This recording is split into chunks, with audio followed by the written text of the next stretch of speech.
Maybe no one's talking now. All right. Sherry Barrett, could you try introducing yourself again? This is my weekend off. This is my weekend sexual. Oh, there we go. There we go. Could you introduce yourself? Yeah, I didn't try before, but I think we were having some audio issues and we thought that I turned that off and we were yeah, no, that's okay. So I'm Sherry Barrett with Upstate Forever. Glad to be here. How about Kim? Hello, I'm Kim Hutzel with Habitat for Humanity. Welcome. J. Ruth Littlejohn.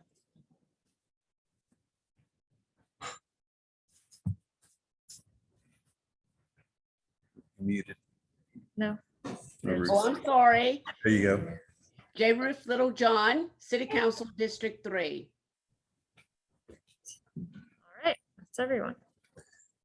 All right, so the task today is, we're working on updating the comprehensive plan for the future of the city. It really sets the vision and policy direction for the future.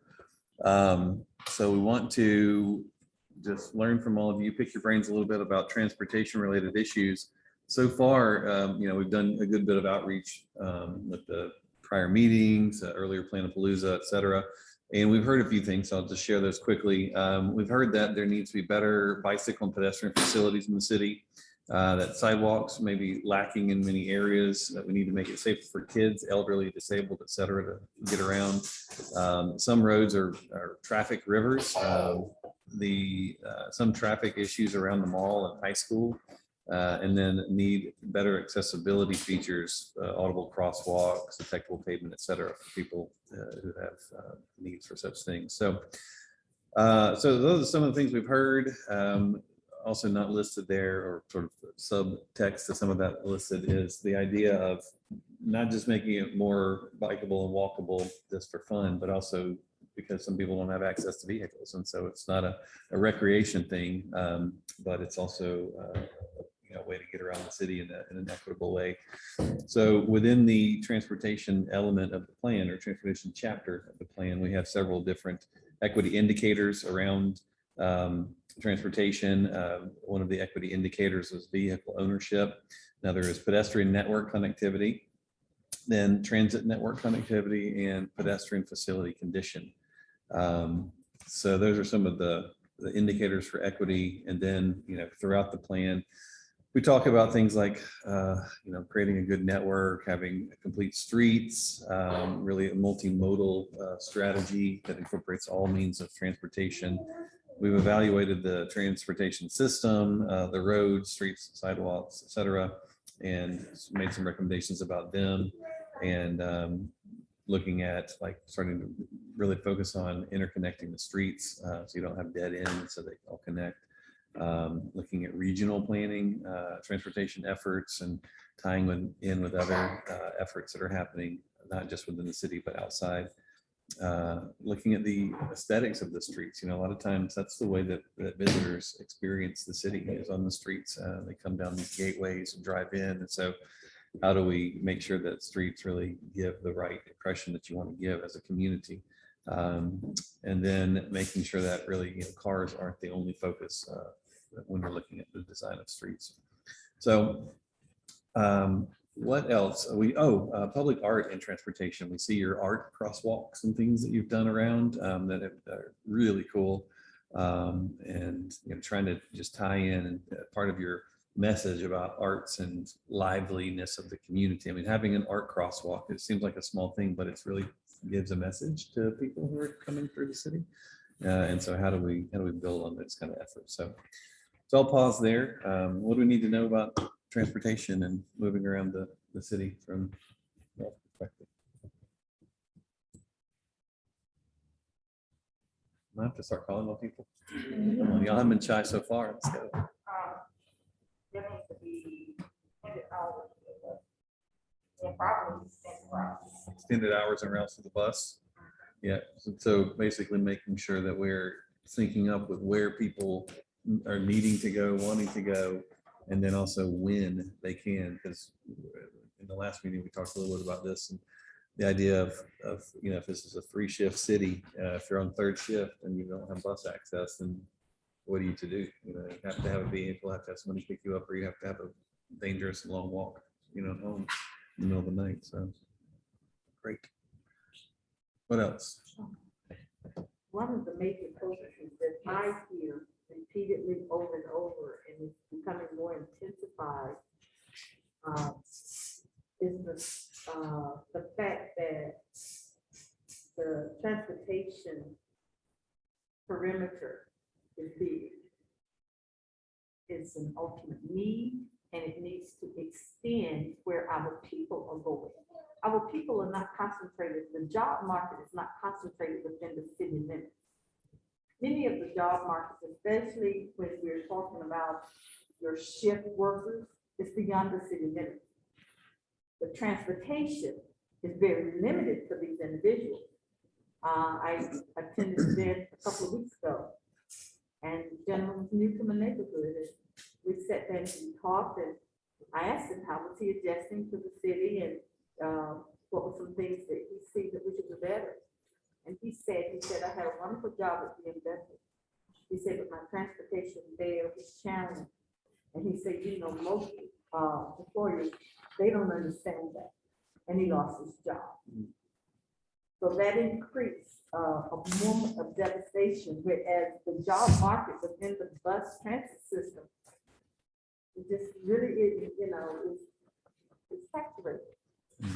So to have an extension well beyond our city limits, and the time factor is Tony mentioned, but the bigger picture of that is getting it done. I mean, we're dialoguing, we need to start thinking action. We realize that this would be big for the city, but it's not impossible. The city can partner with everything else that they desire on their agenda. That should be at the forefront, because we're talking about the percentage of individuals that could actually benefit their livelihoods from having extended transportation being available and accessible to them. We want to increase the things that we can do for our diverse population. I think that would cross the diversity lines greater than probably lots of the other things that we're thinking about. Yeah, I was on way to, we just started a pilot van pool program that addresses what you just noted. And it's through our transportation plan, where we are collaborating with businesses, and third-party enterprises, the enterprise van pool. The enterprises, we work with enterprise, and they manage the van, we work with industry, and to do it. But that program is just starting out. That was a presentation probably 2 months before the council. We work to roll it out, so it's in the process of starting it. And so what we've been doing is branding it, and so we will roll it out probably within the next couple of days with the brand and all this public announcement. So that is a part of it. Okay. That's action. That would be action, That's but awesome. the thing that gets my mind is it goes through council, it'll get approved, but then the people that really need it, the accessibility of that kind of information. Yeah, we haven't publicly did it. That's what the branding process. So we're about to do that. So the rollout of it and the branding, we want to have a name to it. I forget the name. I don't know if it's public yet, but we do have this conceptual name and a brand because there's several parties involved. And it's a 2-year committed pilot, and if it's successful, it clearly will grow to be extended. But I would also encourage you today that through other means, there's several efforts. If there's an employed person, if there is an employed individual that has a transportation need, there are services available to them today. Through United Way, SC Works, there are resources today for those individuals. So you got the scoop on it. So you got to get the word out. Yeah, that's the issue. That's the issue. That's the issue that it just aggravates my spirit that there are things available that nobody knows. Well, they're, like you said, they haven't told anybody yet. haven't You told happen to be here that. 2 days before everybody has the opportunity to know. So now you can go tell everybody, you can tell everybody on the block. And so that when it comes out, you know, And that's, and to me, that's our big issue. All of these things are going to be sub-issues until we get connected as far as our communication terms. what, I mean, well, let me and I ask you this. think that even reflecting back on this meeting, I feel like, and this is no reflection on you as a whole. Last night I didn't sleep well because all of the information that we could have gleaned as a community from what's taking place here at CC is being missed. And I feel, and I feel just probably as guilty as anybody, but I don't know that anybody's taking ownership of it like I am. The sign that's right out here at CC, not programmed to get enough of the community members come to even see that sign. So the sign didn't have enough value that it could have had if it had been posted in our communities the way the political signs are. That signage would have been very cheap to inform the people that this is something, this is urgent, you need to come to. They'd ask questions if they saw signage throughout the community. So the city has to. And a adhere to- mailing we- list. We do have to adhere to our own sign ordinance. We can't put out signs that we don't allow others to put out. So those signs are But not, those signs could have been put out, I could have put them out. they're not permitted. Wow. Because In my you're not a- yard, In your yard, you can put them on your private property. yeah, the Individuals can neighbors do would have that. been glad, hey, do this for me. Let's put it But here. but we do have the ability to partner with associations. And we do encourage individuals, and I know people in this room promote and do things, but I think that's the opportunity here. Collaboration and partnership. And as I noted last night, a lot of our communication is doing through our regular city council meetings with advice of month. And, but there are opportunities. I acknowledge there are opportunities from a community engagement standpoint. The point that Brian made last night regarding some structure around meeting notices. There was a question at the end of the night from Sherry, she's on the call, I think today, regarding this alert system. The city is looking at that. So those are things we can include. Yeah, I'm pleased that a mailing, for my neighborhood, a mailing would have made a big difference. Well, let I truly me believe. share with you this. This is a story that I'm gonna start using around the country because every city we work in, every meeting that I run, this same conversation happens. Where is everybody? Nobody got the word out, on and on and on, which is good, because that means that it's not the city of Spartanburg problem. I'm starting to wonder if it is an actual problem, and here's why I say that. There was somebody last night in the hallway chatting with their friend. Anna went outside, and the guy said, "Hey, what's going on in there?" She says, "We're planning the future of the city, working on the comprehensive master plan for the future." He said, "Oh, that's good." She said, "Come on in and join us." He said, "Nah, I'm good, thanks." And he sat out in the hallway, right outside the door, just chatting with his friend. It wasn't a meeting. Wasn't missing out on poker night with the guys down the hallway. None of that. He chose to not come, and he had to walk 5 feet. And so I think that there is this thing that happens for people who are active in the community. You assume, everyone assumes that, well, if I know, I'm coming. So everybody else who's not here isn't here because they didn't know, and the city didn't tell them the right way. And I've learned that that isn't the case. And so what I would suggest is in the future, there, because this issue comes up over and over, not just here, but everywhere, y'all need to make some kind of like on your own citizen thing. Like we talked about last night, crowdsourcing, whatever, so that you have like, neighborhood watches, like a block captain and this and that, and they let everybody know on their block. So a few people, you and whoever else shows up to meetings on a regular basis are captains. And then whatever you learn about, you just learn about this thing. So tomorrow, everybody in your block, at least, if not your whole neighborhood, and not your whole church, social network, whatever, has to know it. And like the city is like, yeah, they have, their job is to get the word out about things, but the city is not, no city, not this city, no city is good at it. They have so many moving parts and pieces of things that are going. This is one, even though it's like so important, this is one of a million initiatives that are going on. And so all they can do, as cities tend to do, is kind of like meet the requirements. And sometimes, hopefully, they're able to go a little bit above and beyond. A lot of cities would say, well, you know, we need to repave the sidewalk over in this neighborhood over here on that street. If we spend money making those signs that are in the, around here, that's going away from putting that sidewalk in or whatever. And so we're not going to do a sign. The mailings, we had a city one time, they literally did a mailing to every house in the city to let them know that there was a Planapalooza going on. It cost them $20,000. We have 17,000 units of housing in our. For a city, when we're announcing citywide efforts, it's not practical for us to do that. When we do like zoning and things, when there's something specific to a neighborhood, there's a mailing. So there's certain things that happen that triggers mailings, social media posts.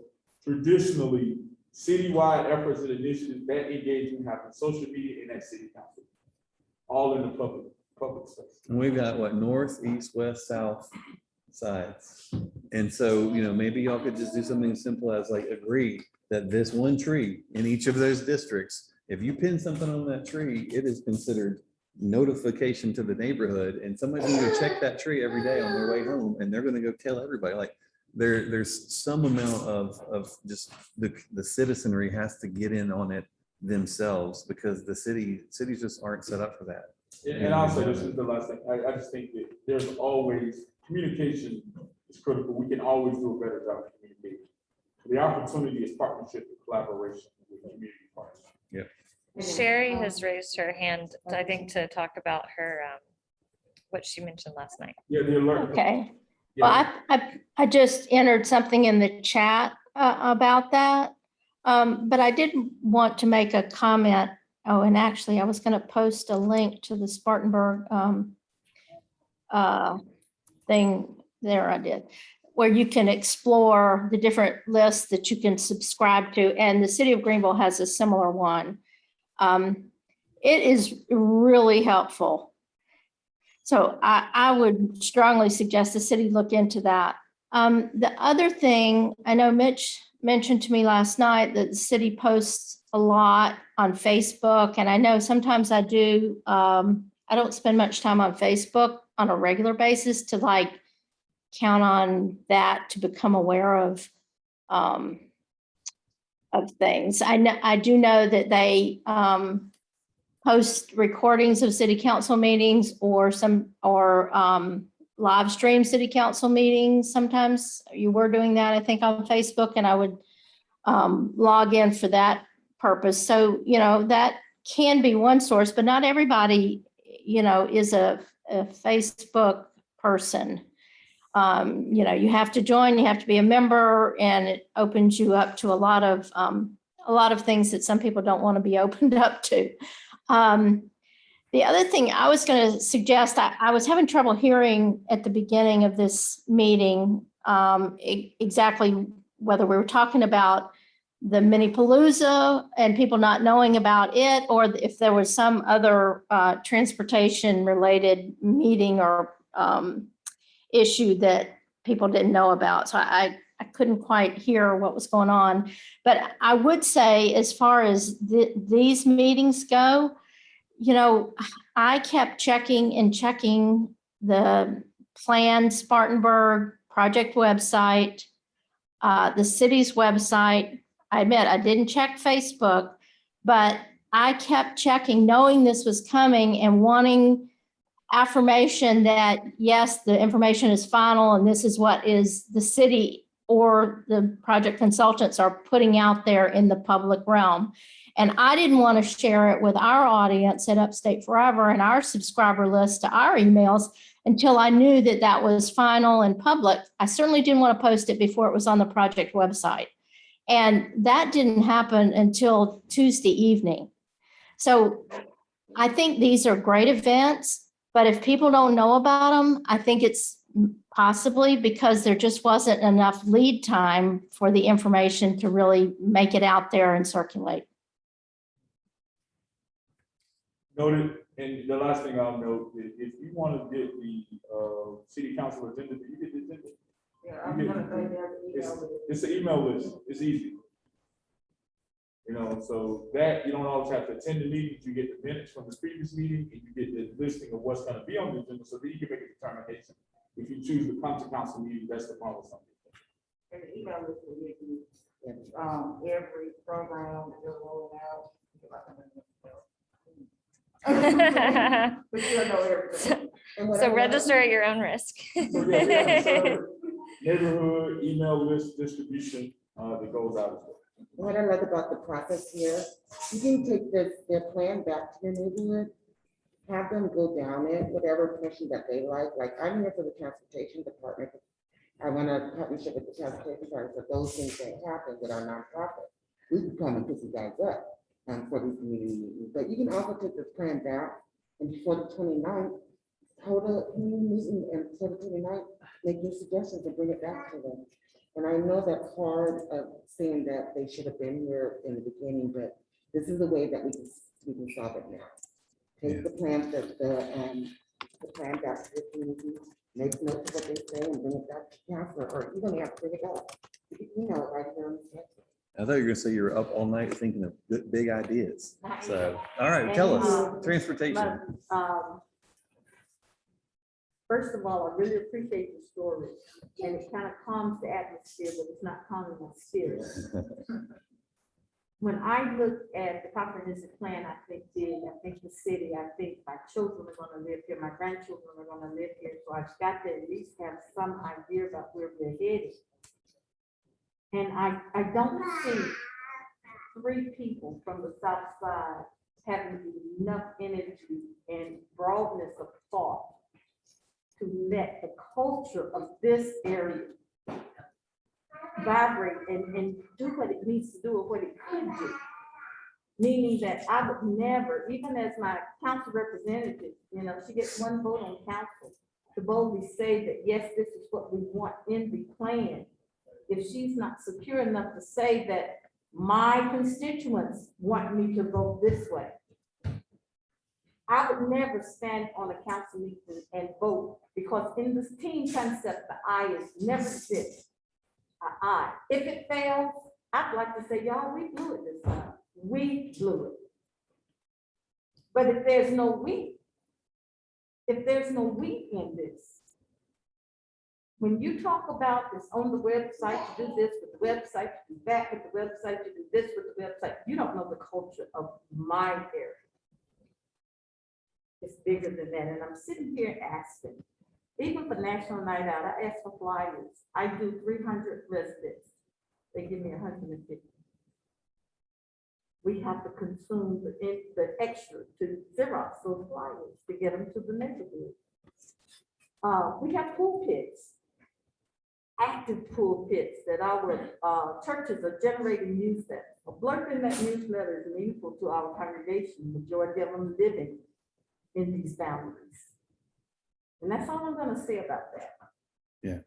Well, I mean, just to clarify too, though, we've mentioned the webpage, and yes, that's an easy shorthand to say, look at the webpage. We understand that not everybody goes on the webpage. Not everybody's on Facebook. We know, people aren't on TikTok and Twitter and all that stuff. And like I said last night, and that's why we created paper, hands-on exercises that could go into the neighborhood that people could do. That's why we had on the table, so people could host those things in their neighborhood. We had, on and on and on. While we had the opportunity, while we came back to the city to do this, in-person stuff going on. What I think is going to be the important thing, though, is because we have that draft plan out now, everybody's got to look at it. They've got to look at it. They've got to see, like, yeah, you don't feel comfortable speaking for the whole neighborhood. I get it. But what you'll see is in the comprehensive plan, it's high level stuff. It's not like, on, 2277 North Street, you should do this thing, right? It's like, we want to make our neighborhoods walkable. It doesn't say South Side should be walkable and West Side shouldn't be. It says walkable neighborhoods for these things. And so it's like really high level. And you're gonna find, I think, that it's not stuff that is going to, you go like, oh, man, if only 300 people from this neighborhood had come, they would have gotten the plan right.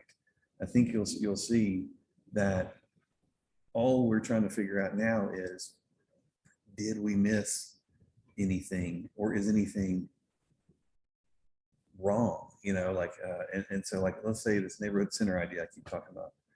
In some places we go, people say, I don't want mixed use near my house. I don't want walkable, you know, whatever like that. A park near my house would make all kinds of screaming kids, and ooh, I don't want that near my house, right?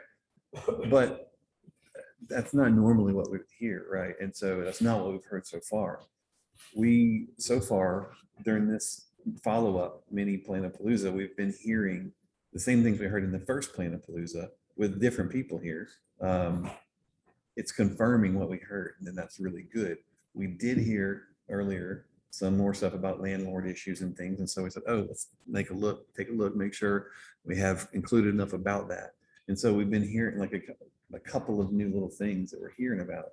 And so I know that when there is a historic concern about being underrepresented in planning for the future, that any perceived lack of communication triggers that. Like, oh, we're not being represented again. One thing I will say to you is that, and I mentioned it last night, I'm really concerned because I haven't really heard much, I think, from the west side or east side. And so I'm like, is this really a plan for everybody? Or are we just focused on north and south? Where it's okay, you know, fine, if you don't show up, you don't show up. But I mean, again, the ideas in there are big enough picture that it addresses what's good for everybody. So when you sit down and really spend that time looking at it, just check on it in that regard. And as you said, duly noted, you know, communication and all that stuff. And I don't know, we may even have something here about communication, because again, most cities, every city we work in, this is part of the discussion. So I will request that we pause that. And I want to say, what do you think about transportation? Okay, I've said what I need to say in particular about the transportation and the issue. There is a comment from the chat.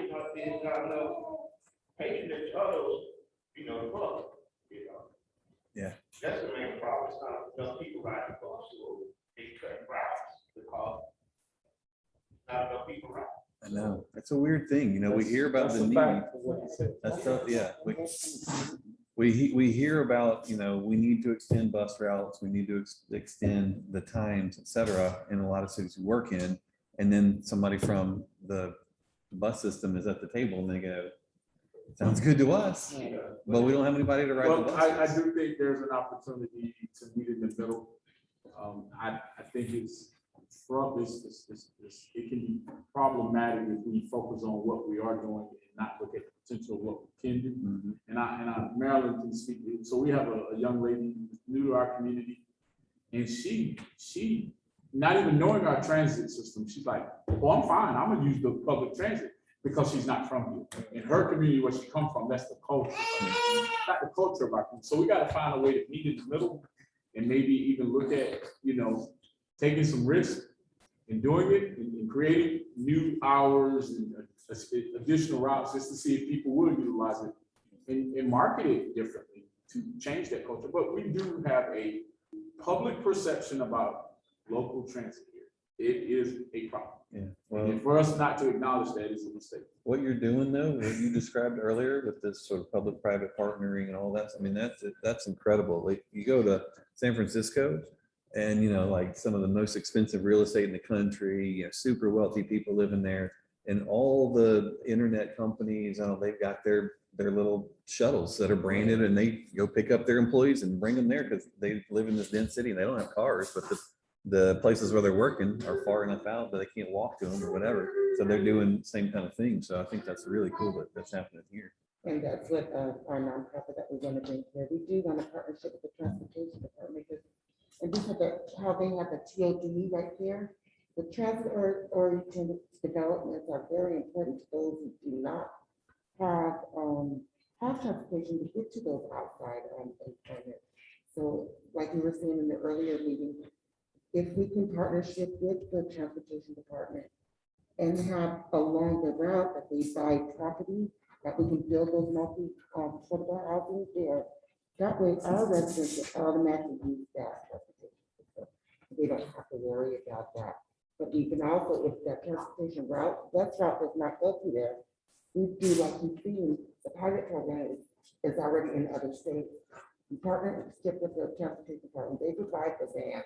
And we take our residents to their job, or to education, or to, so,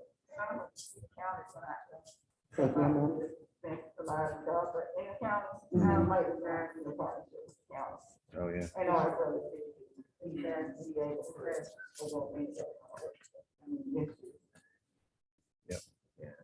Okay, you said there's some, oh, go ahead, Richard. Yeah, so just for introduction, I'm Richard Ezeki. I'm helping with the TPUDC team. And my background is in transportation. And so a lot of the questions that you raised are very important. So you mentioned partnership, right? So here's some of my thoughts from what I'm hearing. The idea of, working with the large employment centers like the BMWs. I know that, so I did a real quick search on like Google Maps to see if there's any connection between like a BMW and downtown Farnborough and downtown Greenville to get to there. There's not, right? So some suggestions have been done in other cities, like where I come from in DC, you have specific companies who, if there is like some kind of financial incentive, either like providing green credits or something, and they can connect that to some sort of like climate emission reduction. They can use that as a way to get dollars if they provide like targeted transportation to the employment center. So let's say, for example, in Spartanburg, if you meet, there's a stop like downtown or in the west side where majority of people either work at the plant and don't have a car and need transportation. You can have like a specific partnership where both the residents and who take transportation and work there can benefit.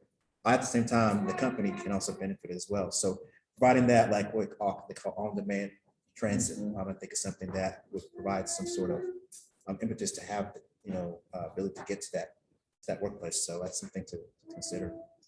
We've also discussed the utilization of the community space, this space here. Mhm. You can, for like second shift hours, third shift hours, using places like this for people park and ride, or if they don't have, they can have someone bring them here. We talked about this. We have community center on the north side of the city, on the south side of the city. To utilize community spaces to do park and rides, transportation hubs. And do you have in a sense kind of like in terms of demographics, like where your zero car households are in the city? We have data related to that. We've also gathered some data from industry where the employees live. Employee base. So we do have data related to that. Yeah, and in the plan, we actually synced that. We looked at the maps that show that the car ownership statistics and started to overlay that with transportation opportunities and stuff. And so it's interesting to see because so often it's the places where you need it the most based on car ownership and they don't have it. And so but it sounds like it's, y'all are ahead of the curve. You have a copy of the master plan. Yeah. So we're looking to implement that using some of the funding we have currently. Awesome. Locations of those stops, y'all can do those stops. Because a lot of the stops are located in front of houses. Near post office, post office, and so they're a lot. I had problems with, not to it, don't stop, keep right in front of that. Shelter, we have rain, like we've been having all week, when we sit outside and rain. It's the board that heat, and we got advertising, like, waiting on the. Yeah, we see, if you can make that stop in a location where maybe it's in one of these neighborhood centers where while you're waiting on the bus, you can get a cup of coffee or something, try to wake up, get on, or whatever, it can become a real activity. Can I ask a question? Still in the mode of transportation. If you were leaving from here, going to TK Gregg Center, how would you travel? Which direction would you go? Drive. You take Church Street. You know the quickest way to get there? You go to Forest, you take a right on Forest. That's the quickest way to get to TK Gregg. There's an opportunity there because, you know, it's a wide road. So Forest Street is an urban renewal road. It's put in, you look at it, doesn't carry a bunch of cars. It can be safe for pedestrian and vehicular traffic. There's opportunities to improve that from a pedestrian. It's less than, I think it's less than 2.5 miles, honestly, which is, you know, 30-minute walk, 35-minute walk. Clearly, it's a better drive. It's quicker to drive that way, but it's also a safer walk. But we don't promote that. There's some opportunities in the enhancement of that space from a pedestrian standpoint. The railroad, That's the point. That's my point. There's some improvements that could be made to Forest to make it more inviting for pedestrian, but it's clearly a quicker and safer road for vehicular traffic. Do you all have like a real-time tracking of bus routes? Like, okay, so if somebody was able to download an app, I'm gonna be like, okay, I know that the bus is 5-10 minutes late, but I know when it's gonna come, so I can schedule my time around that. So you do have that? Yes. Okay. Do people, because you talked about like waiting in the heat, waiting in the rain, but if you know, have to know that the bus is gonna come at a certain time, they can plan around that, so they don't have to be in it that long. A lot of the smaller like jurisdictions, their bus routes, they don't have that real time, and that's when those problems come. But if you do have that, that's. I ride the bus all the time, right? And in some cases, that certain time of day, you have to go in, like I caught the bus in, who was gonna call the bus? He broke, and I couldn't stand there, I couldn't get it to me, you know, be the bus at bus stop at 11. Hey, hour. Because they gotta take their break. So that is a challenge. And I found this out recently. That we have a huge gap on lunchtime. On the schedule. And that's something we should look at, but it's for some people, it's a 2-hour gap versus a 1 hour. Depending on that schedule. You're lucky if it's only 1 hour. Right. Some is 2 hours. But that's an acknowledged issue. And it's not something that's part of it. Right. It's many cities like of similar size deal with where they call it the technical term is called headway. So every they call it every time a bus comes to a certain stop, they call it a headway. And most of the time for many smaller jurisdictions, it is like in between lunchtime, like an hour, and even smaller it could be an hour and a half, 2 hours, because they base it off of ridership, right? Instead of like, you know, where do people need to be picked up and where to go. So, you know, unfortunately, because you're running the bus routes on, you know, a certain budget, if you have low ridership routes that, you know, spend more money than you bring into fares, you know, it's a good proposition. And for cities that are typically strapped on budgets, like many of our cities in the United States are, it's a challenge. So I think that's kind of where you talked about the specific like partnership, working with like companies to like develop routes that can be more sufficient and give people who need the transportation to where they need to go for their jobs. And trying to find a way to do that in a way that minimizes cost, but also maximizes ridership. We have a couple of people in the chat that wanted to speak up. Kim, do you want to say your comments?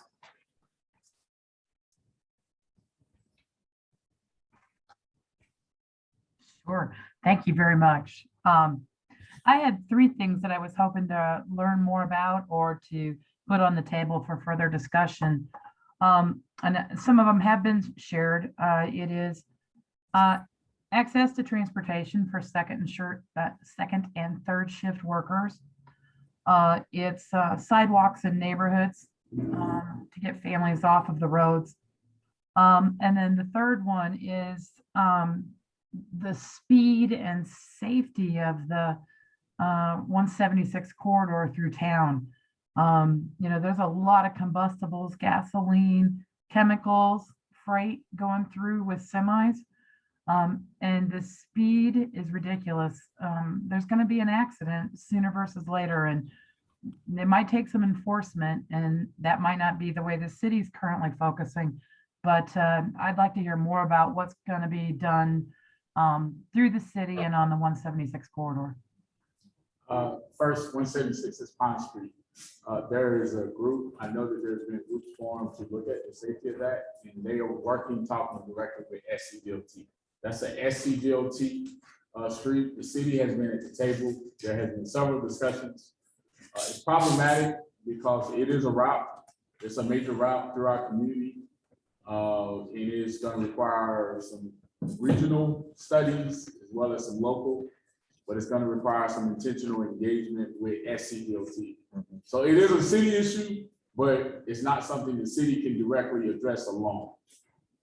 As it relates to sidewalks, I heard sidewalks.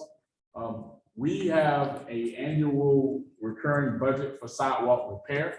We don't have a budget for sidewalk, new sidewalk, through our CDBG funds, through community engagement. And what we heard this year, it was added as a use of those funds through CDBG in low to moderate income qualified census tracks. So and those are in our low to moderate income. So I think via neighborhood request, the community development office will look at sidewalk improvements in those qualified census tracts through our federal funds, but the city has no local funds dedicated to new sidewalks. When we do sidewalks, new sidewalks in the city is done a part of in a development deal, and the developer installs those sidewalks. We repair sidewalks. Did I miss another question that she had for the city?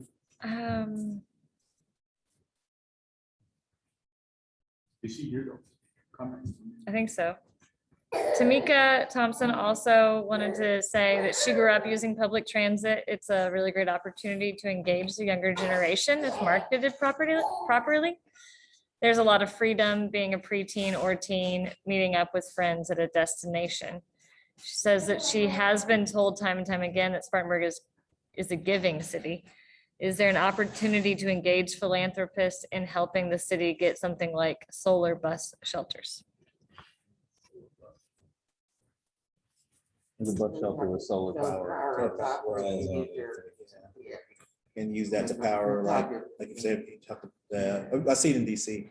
Yeah, you could, I mean, there's no reason they couldn't. for Yeah, sure. and they can power at the time, like you could, if you go to the bus stop and you want to see when the bus is coming, you can see like buses coming in 5-6 minutes. I do believe that Yeah. there is an opportunity to rebrand how we local transit. And so I heard that in Tamika's comments because she values it, but there are people similar to her that don't, and we need to change that perception. But I do think that there is an opportunity to look at innovative efforts to engage a broader group of ridership to that. So yes, I think we should be discussing and looking at these things. Okay.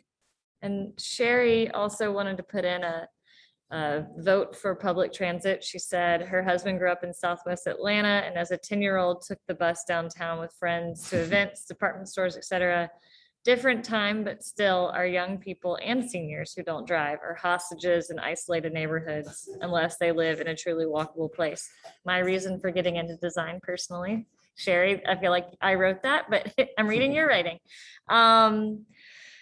She said, convenient pedestrian amenities, including access to practical transit options, safe sidewalks, street trees that provide shade and buffer lawns that provide separation from vehicles on the street. On-street parking is great as an additional buffer for pedestrians. Sherry, are you a planner? Okay. Yeah, you know, I was intrigued when we flew in the other day at the airport in Greenville. There, And Greenville's fine. yes, but it's in the city of Greenville. No, it's not. The part I was in. You flew into Municipal Airport? It's actually in the city of Greer. Well, He's right about that. let me tell you, side note there real quick. So we were working on this plan in Londonderry, New Hampshire, and the Boston Manchester Airport is was in Londonderry. And I kept saying, y'all got to get your name on this airport somehow, like, you know, so. But when we were walking through the airport, we passed that Ford little concept vehicle, little autonomous shuttle thing, whatever. I'm thinking, how do you turn that thing on and bring it over here? You know, like y'all become a pilot program from trying to get, you know, doing these little micro shuttles around, and you know what, that'd be pretty sweet. So I'm sure BMW has their version, right? So. All right, what else you got, Claire? Did we talk about Ah. safe speeds? I wasn't sure it's coming about. What'd you say? speeds. She said something about Speeds, Yeah. yeah, they were talking about the Pine Yeah, Street, speeds on Pine Street. Yeah, I noticed that, and then there's a group of grassroots group that's working with SCDOT on that. Mhm. side. Yeah. Sherry was wondering if anyone has shared with us the informal comments, recommendations that Jeff Speck, our friend, shared after his tour when he spoke here a couple of years ago.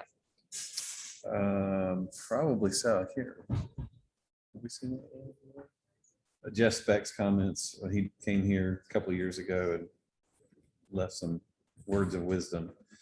I don't remember if we've seen those or not, but But Sherry, if you do have them, please do send our way. I used to work with Jeff back in the day.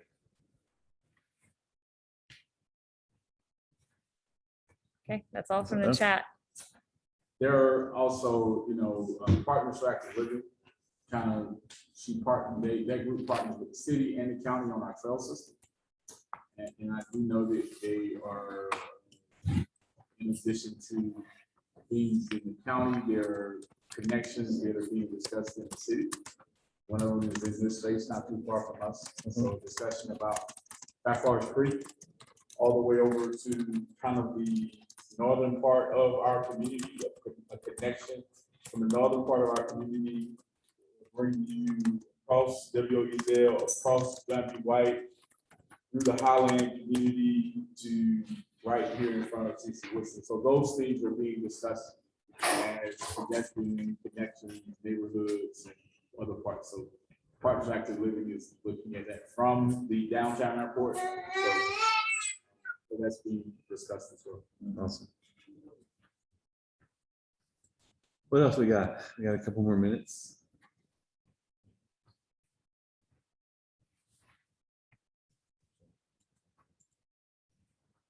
First meeting to finish early. How about that? I think we've finally worn you all out. We've got our next meeting is a neighborhood meeting for the, what neighborhood is it? Oh, West Side was this morning. This is East Side Neighborhood Meeting, East Side is this morning. Or Fernwood. Fernwood. And then that'll conclude the day, I think. Mhm. And then tomorrow will be in the morning, the South Side Neighborhood Meeting.